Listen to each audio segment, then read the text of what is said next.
అందరికీ నమస్కారం.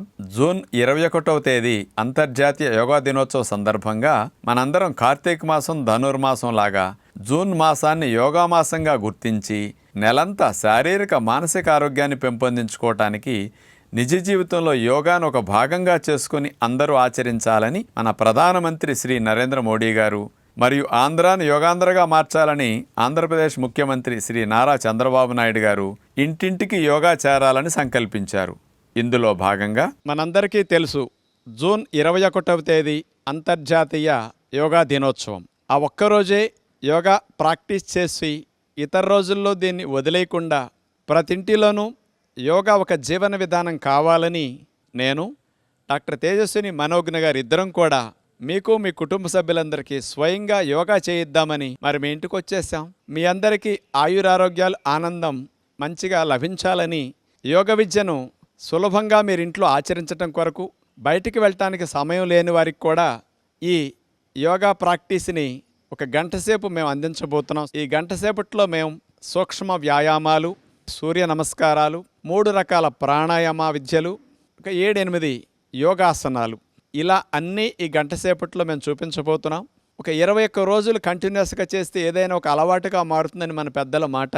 అందుచేత మీ అందరికీ యోగ విద్య ఒక జీవన విధానంలో భాగంగా అలవాటుగా మీరు సంవత్సరం పొడుగునా దీన్ని కొనసాగించి శారీరక మానసిక ఆరోగ్యాన్ని పెంపొందించుకోవాలని కాంక్షతో ఈ కార్యక్రమాన్ని అందరికీ అందించడం జరుగుతుంది. రాత్రంతా మనం పడుకున్నప్పుడు శరీరంలో అవయవాలు కండరాలన్నీ పట్టేస్తాయి. చంటిబిడ్డ చూడండి, నిద్రలేచిన తర్వాత ఒళ్ళంతా విరుచుకుంటాడు, కాళ్ళు చేతులు బాగా ఆడించి ఎలా వ్యాయామం చేస్తాడో మనము కూడా ఉదయం నిద్రలేచిన వెంటనే ఏ పనిలోకి వెళ్ళాలైనా పట్టేసిన అవయవాలన్నిటినీ తేలిగ్గా అన్ని సళ్ళొదిలేటట్టు చేసుకోవటానికి సూక్ష్మ వ్యాయామాలు చక్కగా ఉపయోగపడతాయి. అలాంటి సూక్ష్మ వ్యాయామాలు చేతుల దగ్గర నుంచి పాదాల వరకు అన్ని భాగాల్లో అవయవాలన్నిటినీ కాస్త రక్త ప్రసరణ బాగా జరిగేటట్లు, కండరాలు నరాలు సళ్ళొదిలేటట్లుగా చేసుకుంటే తర్వాత ఏ అభ్యాసం చేసినా శరీరం చక్కగా సహకరిస్తుంది. దాని కొరకు ముందు ఎవరైనా ఏది ప్రారంభించాలన్నా ముందు సూక్ష్మ వ్యాయామాలతో ఉదయం పూట ప్రారంభిస్తే రోజంతా ఫ్రెష్గా వారు యాక్టివ్గా అంటే చురుగ్గా ఉండటానికి ఈ వ్యాయామాలు చక్కగా సహకరిస్తాయి. అలాంటి వ్యాయామాల్లో ముందు మెడ వ్యాయామాలతో ప్రారంభిద్దాం. ఉద్యోగ వ్యాపారాలు చేసుకునేటప్పుడు మెడ ఎక్కువగా వంచటం వల్ల, చదువుకునేవారు కూడా మెడ ఎక్కువ వంచటం వల్ల మెడ నొప్పులు వచ్చి ఇబ్బంది పడుతూ ఉన్నారు. అలాంటి మెడ నొప్పులు రాకుండా ఉండాలన్నా, వచ్చిన వారికి చక్కగా తగ్గాలన్నా ఈ మెడ వ్యాయామాలు అలా చేయాలి. మెడ భాగాన్ని ముందుకి అటు వెనక్కి ఇట్లా 3-4 సార్లు చేసిన తర్వాత అర్ధచంద్రాకారంగా మెడని సైడ్ టు సైడ్ అంటారు దాన్ని, కుడివైపు నుంచి ఎడంవైపుకి, ఎడంవైపు నుంచి కుడివైపుకి అట్లా మెడ వ్యాయామం 3-4 సార్లు అభ్యాసం చేస్తాం. నిద్దట్లో మెడ పట్టేయటం కానీ, ఒక్కొక్కసారి ప్రయాణాలు ఎక్కువ గంటలు చేసినప్పుడు కూడా మెడ పట్టేయటం చేస్తుంది కదా, అలాంటివి లేకుండా పనిలో కూడా శ్రమ లేకుండా మెడ వ్యాయామాలు చక్కగా సహకరిస్తాయి. ఇప్పుడు మెడను అట్లా స్ట్రైట్గా పెట్టి లెఫ్ట్ నుంచి రైట్కి, రైట్ నుంచి లెఫ్ట్కి ఈ రకంగా తిప్పుతూ మెడ వ్యాయామం చేయగలిగితే మెడ కండరాలన్నీ ఫ్రీ అయిపోతాయి. ఇలా చేసిన తర్వాత ఇంతకుముందు పైనుంచి హాఫ్ సర్కిల్ అర్ధచంద్రాకారంగా చేసాం కదా, ఇప్పుడు కింద నుంచి అర్ధచంద్రాకారంగా మెడని తిప్పే వ్యాయామం ఇది చాలా బాగా ఉపయోగపడుతుంది. మెడ కండరాలు బలపడతాయి. మెడ కండరాలు ఎక్కువ గంటలు వంచి కూర్చొని పనిచేసినప్పుడు టైట్ అవుతాయి. అవన్నీ ఇలా చేయటం ద్వారా ఫ్రీ అవుతాయి.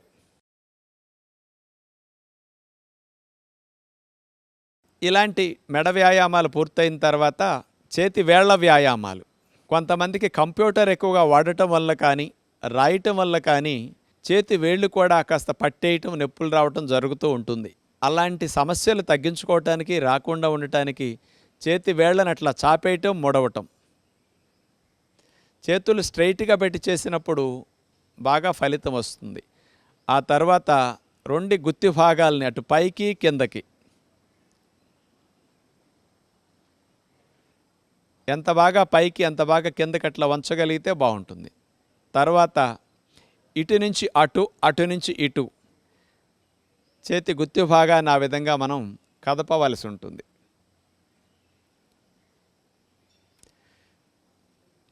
రెండు చేతి గుత్తి భాగాల్ని క్లాక్ వైజ్ అట్లా తిప్పాలి, గడియారం ముళ్ళు తిరిగినట్లుగా.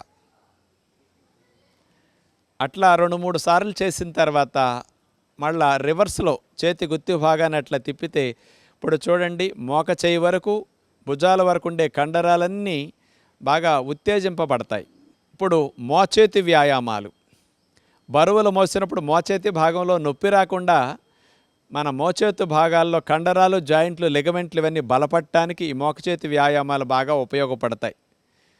ఇట్లా ఒక 5-6 సార్లు చేస్తే మోకచేయి జాయింట్ భాగం బాగా ఫ్రీ అయిపోతుంది. ఆ తర్వాత కూడా చేతుల్ని భుజాలకు సమాంతరంగా చాపేసి సైడ్ టు సైడ్ మోకచేతుల దగ్గర నుంచి అట్లా బెండ్ చేస్తాం. ఇలా ఒక 5-6 సార్లు చేసిన తర్వాత షోల్డర్ రొటేషన్, భుజాల వ్యాయామం. గుండ్రంగా సున్నా చుట్టినట్లుగా భుజాన్ని మనం అట్లా 2 భుజాలని అట్లా గుండ్రంగా తిప్పాలి. దీనివల్ల ఫ్రోజన్ షోల్డర్ సమస్య రాకుండా ఉంటుంది. వయసు పెరిగిన మీకు గూడు నొప్పులు లాంటివి రాకుండా ఉంటాయి. అలా 3-4 సార్లు చేసిన తర్వాత యాంటీ క్లాక్ వైజ్ లాగా మళ్ళీ రివర్స్లో భుజాలను అట్లా గుండ్రంగా తిప్పుతాం.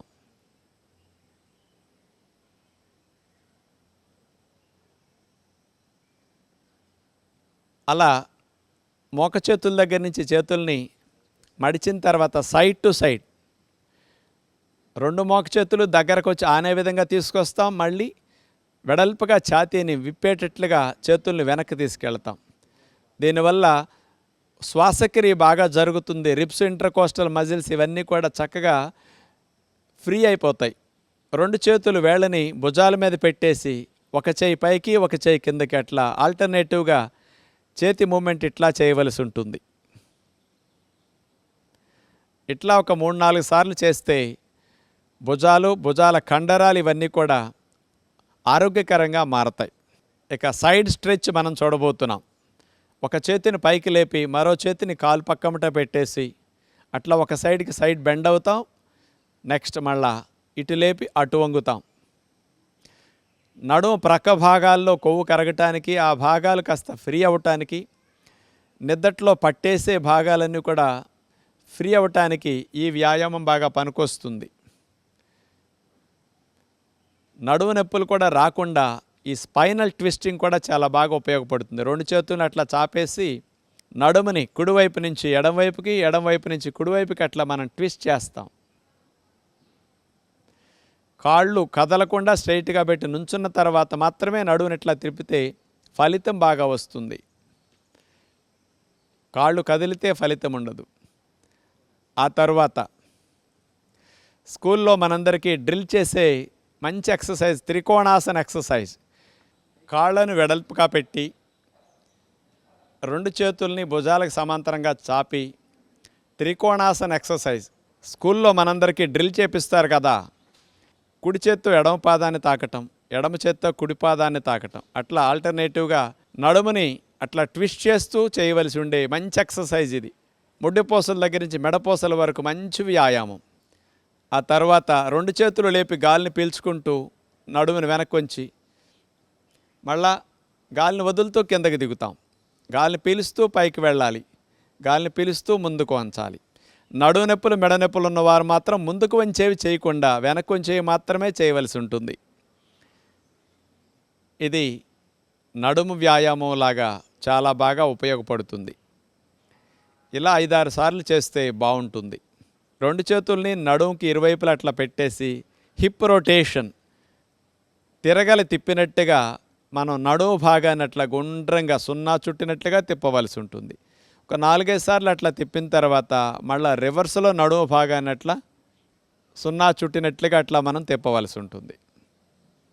తొంటి బాల్ జాయింట్ ఏదైతే ఉంటుందో అది మాత్రం ఫ్రీ అవ్వటానికి ఈ వ్యాయామం బాగా ఉపయోగపడుతుంది. ఇక మోకాళ్ళ వ్యాయామాలు. 2 కాళ్ళు దగ్గర పెట్టి మోకాళ్ళ మీద చేతులు పెట్టేసి అలా మోకాళ్ళ మీద ముందుకు బెండ్ అవ్వటం, మళ్ళీ స్ట్రైట్ అవ్వటం. మోకాళ్ళ మధ్యలో జిగురు పెరగటానికి, మోకాళ్ళు నొప్పులు బాగా తగ్గటానికి, నొప్పులు రాకుండా ఉండటానికి ఈ వ్యాయామం బాగా ఉపయోగపడుతుంది. చివరిగా ఇక పాదాల వ్యాయామం చూడబోతున్నాం. ఇట్లా సపోర్ట్ లేకుండా ఎవరైనా నుంచోలేని వారు పక్కన ఏదైనా గోడ కానీ, కిటికీ కానీ, ఏదన్నా స్తంభం కానీ పట్టుకుని ఇట్లా చేయొచ్చు. కాలి గుత్తి భాగాన్ని గుండ్రంగా క్లాక్ వైజ్ గడియారం ముళ్ళు తిరిగినట్లుగా తిప్పుతాం. 4-5 సార్లు చేసిన తర్వాత రివర్స్లో కూడా పాదాన్ని అలా గుండ్రంగా తిప్పుతాం. ఇట్లా 4 సార్లు 5 సార్లు చేసిన తర్వాత రెండో కాలు కూడా ఇలాగే పాదాన్ని గుండ్రంగా తిప్పవలసి ఉంటుంది. క్లాక్ వైజ్ ఒకసారి, యాంటీ క్లాక్ వైజ్ మరోసారి. గాలిని పీల్చుకుంటూ పాదాల మీద మనం పూర్తిగా పైకి లేవాలి. మళ్ళా చేతుల్ని దింపేస్తూ గాలి వదిలేస్తాం. మళ్ళీ గాలిని పీల్చుకుంటూ అట్లా పైకంటూ వేళ్ళ మీద లేవాలి. పాదాలకు బలం బాగా పెరుగుతుంది. వేళ్ళల్లో నొప్పులు బాగా తగ్గుతాయి. పైన ఎవరో మనల్ని పట్టుకుని లాగుతున్నట్లుగా మనం పాదాల మీద పైకి లేవాల్సి ఉంటుంది. బయటికి వెళ్ళి జాగింగ్ చేయటానికి అవకాశం ఉండదు కాబట్టి ఇంట్లోనే 3-4 రకాలుగా స్పాట్ జాగింగ్ మనం చేయొచ్చు. కాళ్ళ మొత్తానికి, పిక్కలకి, తొడలకి, మోకాల భాగానికి, పాదాలకి మంచి వ్యాయామం ఈ స్పాట్ జాగింగ్. అట్లా మోకాళ్ళు పైకి లేపి అక్కడే పైకి కిందకి కాళ్ళని ఆడిస్తూ చేతులు అట్లా పెట్టేసి శ్వాసలు దీర్ఘంగా తీసుకుంటూ స్పాట్ జాగింగ్. ఇట్లా కొంతసేపు చేసిన తర్వాత రోడ్డు మీద మనం పరిగెత్తేటప్పుడు ఎట్లా ఉంటుంది, అదేవిధంగా ఇంట్లోనే కదలకుండా ఒక ప్రదేశంలోనే అలా పరిగెడతాం.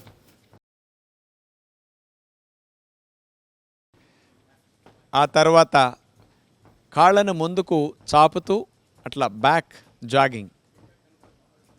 పిక్కల కండరాలు బలోపేతం అవుతాయి. వీటి వల్ల వెరికోజ్ వీన్స్ లాంటివి రాకుండా ఉంటాయి. వచ్చిన వారికి కూడా చాలా బాగా తగ్గుతాయి. కాళ్ళని రైట్ సైడ్ తిప్పితే చేతుల్ని లెఫ్ట్ సైడ్ తిప్పుతాం. అట్లా ఆల్టర్నేటివ్ మూమెంట్తో జాగింగ్. నడుముని అట్లా ట్విస్ట్ చేస్తూ, కాళ్ళని ట్విస్ట్ చేస్తూ జాగింగ్ టెక్నిక్ ఇది. 2 చేతుల్ని పైకి లేపుతూ కాళ్ళ మీద ఎగురుతూ జంపింగ్. ఇలా అలసిపోయిన శరీరానికి ప్రాణవాయువుని బాగా అందించడం కొరకు మోకాళ్ళ మీద చేతులు పెట్టేసి నోటి ద్వారా గాలిని కూడా బాగా వదిలేస్తే కార్బన్ డైఆక్సైడ్ బాగా బయటికి వెళ్ళిపోయి త్వరగా అలసట తగ్గుతుంది, ఆయాసం కూడా పోతుంది. అట్లా రిలాక్స్ అయ్యే విధానం. ఇవన్నీ సూక్ష్మ వ్యాయామాల్లో భాగంగా మనం చేసుకుంటే బాగుంటుంది. అలా మనం ప్రారంభంలో సూక్ష్మ వ్యాయామాలు పూర్తి చేసిన తర్వాత సూర్య నమస్కారాలు చేయటం శరీరం మొత్తానికి మంచి వ్యాయామం అవుతుంది. 12 ఆసనాలు ఒకదాని తర్వాత ఒకటి వేసి తీసుకుంటూ వెళితే ఒక సూర్య నమస్కారం అవుతుంది. మన భారతీయ సాంప్రదాయంలో మన ఋషులు అందించిన గొప్ప యోగ విద్యలో గొప్ప ప్రక్రియ సూర్య నమస్కారాలు. ఆసనాలు చేయటానికి సమయం లేనప్పుడు కూడా సూర్య నమస్కారాలు ఒక్కదానినే ఒక 21 ప్రతిరోజు చేయగలిగితే అన్ని వ్యాయామాలు చేసినట్లుగా శరీరానికి వ్యాయామం జరుగుతుంది. మరి సూర్య నమస్కారాల్లో నెంబర్ 1 ప్రణామాసన్. గాలిని పీల్చుకుంటూ. నెంబర్ 2 ఊర్ధ్వ హస్తాసన్, వెనక్కి అట్లా నడుమును వంచాలి. నెంబర్ 3 గాలిని వదిలేస్తూ చేతులు నేల కానిస్తాం, పాదహస్తాసన్.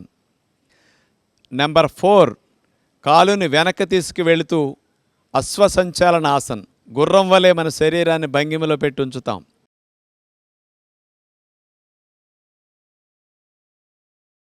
నెంబర్ 5 పర్వతాసన్. నెంబర్ 6 అష్టాంగ నమస్కారం. నెంబర్ 7 భుజంగాసన్. నెంబర్ 8 పర్వతాసన్. నెంబర్ 9 అశ్వసంచాలనాసన్. 10 పాదహస్తాసన్. 11 ఊర్ధ్వ హస్తాసన్. 12 ప్రణమాసన్. ఇట్లా 12 ఆసనాలు చేశాం కాబట్టి ఒకదాని తర్వాత ఒకటి వేసి తీసేసాం. ఒక సూర్య నమస్కారం పూర్తయింది. ఇలాంటి సూర్య నమస్కారాలని కొత్తలో ప్రారంభించేవారు ఒక 6 సార్లు చేస్తే బాగుంటుంది. అలవాటు మీద రోజుకు ఒక్కొక్కసారి పెంచుకుంటూ వెళితే కూడా శరీరం సహకరిస్తుంది. ఇప్పుడు సెకండ్ రౌండ్ సూర్య నమస్కారం మనం చూడబోతున్నాం. 1 2 3 గాలిని వదిలేస్తూ ఆనిస్తాం. 4 5 6 7 8 9 10 11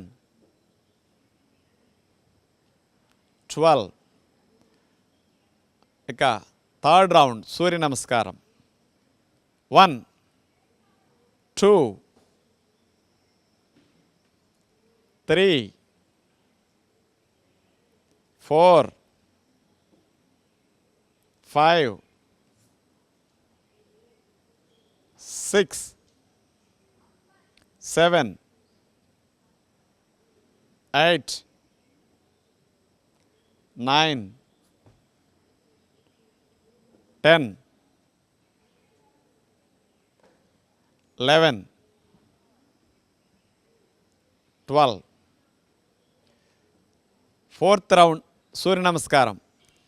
1 2 3 4 5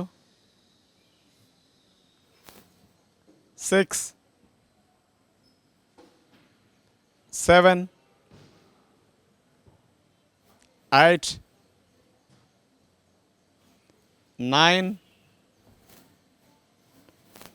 10 11 12. Fifth round. 1 2 3 గాలిని వదిలేస్తూ ఆనిస్తాం. 4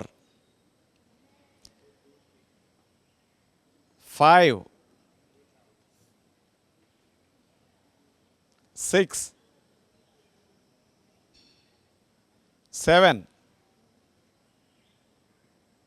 8 9 10 11 12. చివరిగా సిక్స్త్ రౌండ్. 1 2 3 4 5 6 7 8 9 10 11 12. ఇప్పుడు ప్రాణాయామాన్ని మనం అభ్యాసం చేయబోతున్నాం. ప్రాణాయామం చేయటానికి నడుము 90 degrees లైన్గా ఉండాలి. వజ్రాసనం అంటే నేను కూర్చున్న ఆసనాన్ని వజ్రాసనం అంటారు. మన ఋషులు పద్మాసనం వేసి కూడా అలా కాలు మీద కాలు వేసుకుని ప్రాణాయామం కూడా చేసేవారు. ఇలా వజ్రాసనం వేయటానికి కాళ్ళు నొప్పులు ఉన్నవారు, పద్మాసనం వేయటానికి శరీరం సహకరించిన వారు కుర్చీలో కానీ స్టూల్ మీద కానీ బల్ల మీద కానీ నడుము లైన్గా పెట్టుకుని కూర్చుని ప్రాణాయామం అభ్యాసం చేయొచ్చు. మానసిక ఆరోగ్యాన్ని పెంపొందించడానికి, ఊపిరితిత్తులు ఆరోగ్యంగా ఉండటానికి, రొంపలో కఫాలు శ్లేష్మాలు తగ్గటానికి, మన లంగ్ కెపాసిటీ బాగా పెరగటానికి ప్రాణాయామ విద్య గొప్ప విద్య. అలాంటి ప్రాణాయామాలు 3 రకాలుగా మనం అభ్యాసం చేయబోతున్నాం ఈరోజు. మూడిట్లో ముందుగా భస్త్రికా ప్రాణాయామం. గాలిని ఫోర్స్గా ఎక్కువగా తీసుకుంటూ ఫోర్స్ఫుల్గా వదిలేసే ప్రాణాయామం. చేతులు పైకి లేపుతూ గాలి తీసుకుంటాం, చేతులను వదిలేస్తూ గాలిని ఫోర్స్ఫుల్గా వదిలేస్తాం. అలా గుప్పులు మూసేసి 2 చేతుల్ని పైకి లేపుతూ గాలి తీసుకుంటాం. గాలిని ఫోర్స్ఫుల్గా వదిలేస్తాం. మళ్ళీ పైకి వెళ్ళేటప్పుడు పీల్చుకుంటాం, కిందకు వచ్చేటప్పుడు వదిలేస్తాం. ఈ టెక్నిక్ బయట అందరూ చూపించరు, కానీ ఇది లంగ్స్ చివరి భాగాల వరకు రిబ్స్కి, ఇంటర్కోస్టల్ మజిల్స్కి, రొంపలో శ్లేష్మాలు ఆవిరవటానికి, లంగ్ కెపాసిటీ బాగా పెరగటానికి, మీరందరూ కూడా సులభంగా చేయటానికి ఈ టెక్నిక్ చాలా బాగుంటుంది. ఇది మాడిఫైడ్ టెక్నిక్. ఇది అలా 5 నిమిషాలు 4 నిమిషాలు కనుక చేయగలిగితే మీరందరూ కూడా ముక్కులో ఉండే రొంపలు, ముక్కు బిగింపు, ముక్కులో రొంపలు శ్లేష్మాలు లాంటివి ఉన్నా, ముక్కు ఒకటి బిగిసి ఒకటి గాలాడుతూ ఉన్నా, అలాంటి సమస్యలు, తుమ్ములు, అలర్జీలు ఉన్నవారికి, సైనస్ కంప్లైంట్లు ఉన్నవారికి కూడా ఇలాంటి భస్త్రికలో అవన్నీ చక్కగా ఫ్రీ అవుతాయి. కాబట్టి ప్రాణాయామంలో ముందుగా ఇలాంటి చేయగలిగితే శ్వాస మార్గంలో ఉన్న అవరోధాలన్నీ కూడా మంచిగా తొలగటానికి ఈ ప్రాణాయామం మంచిగా ఉపయోగపడుతుంది. ఇక రెండో ప్రాణాయామం కపాలభాతి ప్రాణాయామం. గాలిని వదలటం మీద మన శ్రద్ధ పెట్టి 2 ముక్కు రంధ్రాల ద్వారా ఫోర్స్ఫుల్గా గాలిని వదిలేస్తూ ఉండాలి. డొక్క లోపలికి ఆటోమేటిక్గా గాలిని వదిలేటప్పుడు వెళ్ళిపోతూ ఉంటుంది. మీరు అక్కడ చేతిని గమనిస్తే మీ అందరికీ అర్థమవుతుంది. గాలిని వదిలేటప్పుడు డొక్క లోపలికి వెళుతూ ఉంటుంది. మన మనసంతా కూడా ముక్కు రంధ్రాల దగ్గర గాలిని వదిలేదాని మీద శ్రద్ధ పెట్టినప్పుడు కపాలభాతి ప్రాణాయామం బాగా వస్తుంది. ఇలా చేయటం ద్వారా ప్యాంక్రియాస్, లివర్, ప్రేగులు, పొట్ట వీటన్నిటిలో కూడా మంచి కదలికలు వస్తాయి. వాటన్నిటికీ మంచి మసాజ్ చేసినట్లు అవుతుంది. బ్లడ్ సప్లై బాగా ఆ భాగాలకు బాగా పెరుగుతుంది. ముక్కు రంధ్రాల్లో ఉన్న అవరోధాలు కూడా బాగా తొలగిపోవటానికి ఈ కపాలభాతి ప్రాణాయామం బాగా ఉపయోగపడుతుంది. ఇట్లా ఒక 5 నిమిషాలు 10 నిమిషాలు కూడా కంటిన్యూ చేయొచ్చు. అలవాటు మీద మీరు సాధన పెంచుకుంటూ వెళితే ఎక్కువ నిమిషాలు కూడా దీన్ని చేయగలుగుతారు. జీర్ణకోశ సంబంధమైన సమస్యలు తగ్గించడానికి కూడా ఈ కపాలభాతి ప్రాణాయామం అద్భుతంగా పనికొస్తుంది.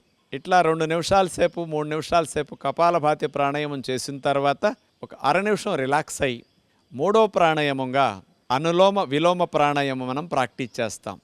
కుడి ముక్కు ద్వారా గాలి తీసుకుని ఎడమ ద్వారా వదిలేస్తాం. ఎడమ ద్వారా గాలి తీసుకుని కుడి ద్వారా వదిలే ప్రాణాయామమే ఇది ఆల్టర్నేటివ్ బ్రీతింగ్ ప్రాణాయామం.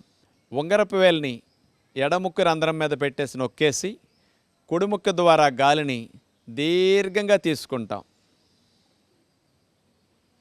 పీల్చటం అయిన తర్వాత కుడి ముక్కు రంధ్రాన్ని నొక్కేసి ఎడమ ద్వారా వదిలేస్తాం. మరలా ఎడమ ద్వారా గాలిని దీర్ఘంగా పీల్చేసి కుడి ద్వారా వదిలేస్తాం. ఇలా ఒకసారి చేయటం అయింది. మరలా రెండోసారి కుడి ముక్కు ద్వారా దీర్ఘంగా పీల్చుకుని ఎడమ ద్వారా దాన్ని వదిలేస్తాం. ఎడమ రంధ్రం ద్వారా దీర్ఘంగా గాలిని పీల్చుకుని కుడి ద్వారా వదిలేస్తాం. అదే విధముగా మరలా రిపీట్ చేస్తాం. కుడి ద్వారా పీల్చుకోవటం, ఎడమ ద్వారా దీర్ఘంగా గాలిని వదిలేసేయాలి. మరలా ఎడమ ద్వారా పీల్చుకుని కుడి ద్వారా వదిలేస్తాం.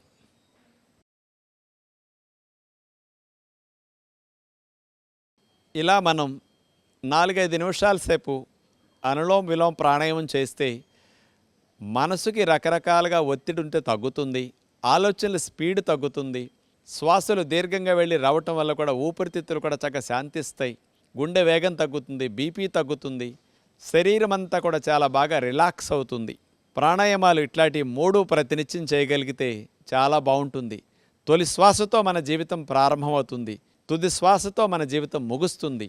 తొలి శ్వాస నుంచి తుది శ్వాస మధ్య వ్యవధే ఈ జీవితం. ఈ జీవితం సవ్యంగా సాగాలి అంటే ప్రాణవాయువును బాగా తీసుకోవటం తెలియాలి. మనకి ఆహారం తినటం బాగా తెలుసు, గాలి పీల్చుకోవటం బాగా తెలిస్తే శరీరము మనసు రెండూ బాగుంటాయి. ఋషులిచ్చిన విజ్ఞానంలో ప్రాణాయామం గొప్ప శక్తినిచ్చే అభ్యాసం.